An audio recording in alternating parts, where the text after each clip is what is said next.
Voici le journal en détail. Le Premier ministre Dr Moustapha Madbouli effectue une tournée d'inspection dans plusieurs régions du Vieux-Caire où il a inspecté un nombre de projets de développement urbain dans le gouvernorat du Caire.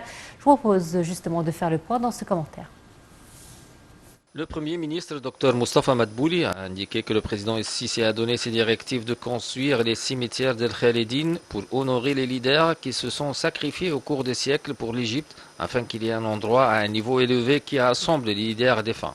Lors de ces déclarations, le Premier ministre a par ailleurs indiqué que le président Sisi a enjoint de former un comité de concernés en coopération avec l'autorité de génie des forces armées, et ce pour établir une vision sur le dossier des cimetières historiques au centre de la capitale en tenant compte des dimensions historiques, religieuses et sécuritaires.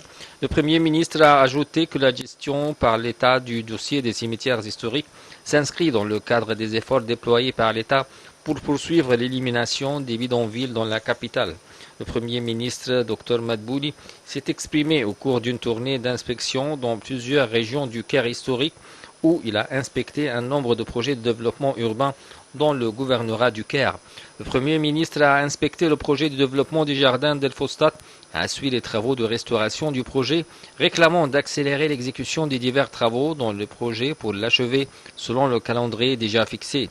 Au cours de sa tournée, Dr Madbouli a inspecté le projet de développement de la zone de Magra El Ayoun et a visité les modèles des immeubles construits.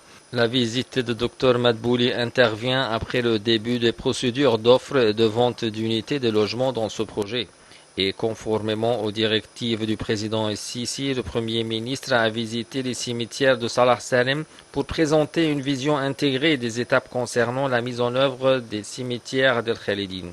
Dr Madbouli a visité également le cimetière du défunt dirigeant national Ahmad Orabi, qui n'entre pas dans le cadre des opérations de transfert des cimetières et a subi des travaux de restauration. Il a en outre visité un nombre de cimetières qui datent à l'époque médiévale. Et le Premier ministre Dr Moustapha Madbouli a reçu à l'aéroport du Caire le Premier ministre indien Narendra Modi en visite officielle au Caire à l'invitation du président Abdel Fattah el-Sisi. La visite du Premier ministre indien intervient dans le cadre d'un essor sans précédent des relations entre le Caire et New Delhi à tous les niveaux. Cette visite est la première du genre en Égypte depuis la prise de ses fonctions en 2014.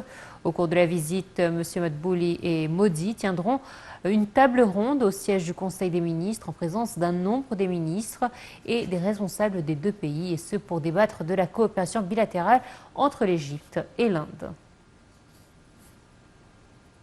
Et justement, l'Agence centrale pour la mobilisation publique et des statistiques CAPMAS a annoncé l'augmentation de la valeur des échanges commerciaux entre l'Égypte et l'Inde pour atteindre 6 milliards de dollars en 2022 contre 5 milliards et 300 millions de dollars en 2021 avec une augmentation de 13,7%.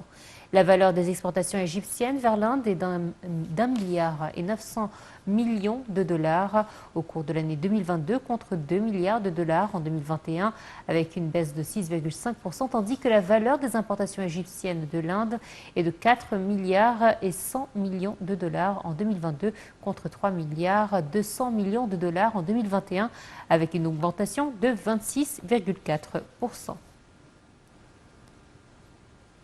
Le commandant général des forces armées, ministre de la Défense et de la production militaire, le général d'armée Mohamed Zaki, a assisté aux procédures d'inspection des formations de la 2e armée afin de s'assurer des préparatifs combatifs de ses forces pour accomplir ces tâches d'une manière efficace.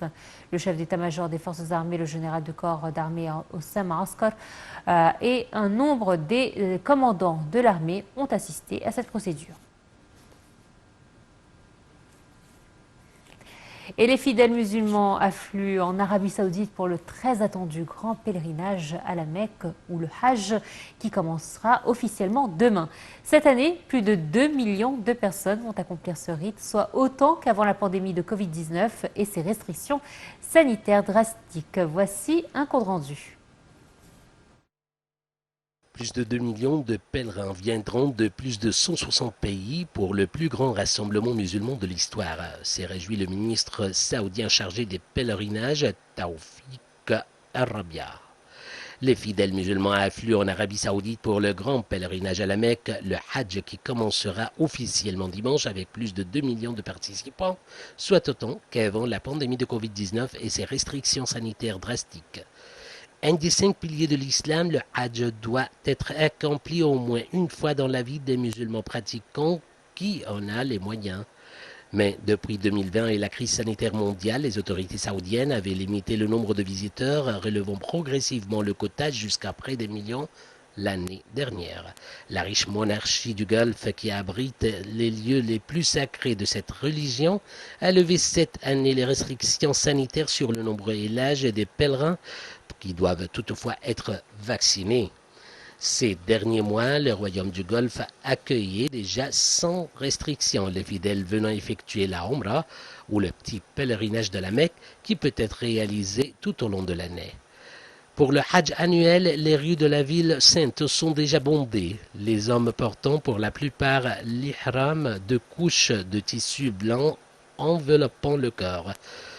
Alors que les températures élevées dans l'une des régions les plus chaudes du monde représentent un défi croissant, les autorités ont installé de nombreuses structures de santé et déployé 32 000 ambulanciers. Le gouvernement a dû aussi au fil des années développer les infrastructures et rendre le passage des pèlerins plus fluide.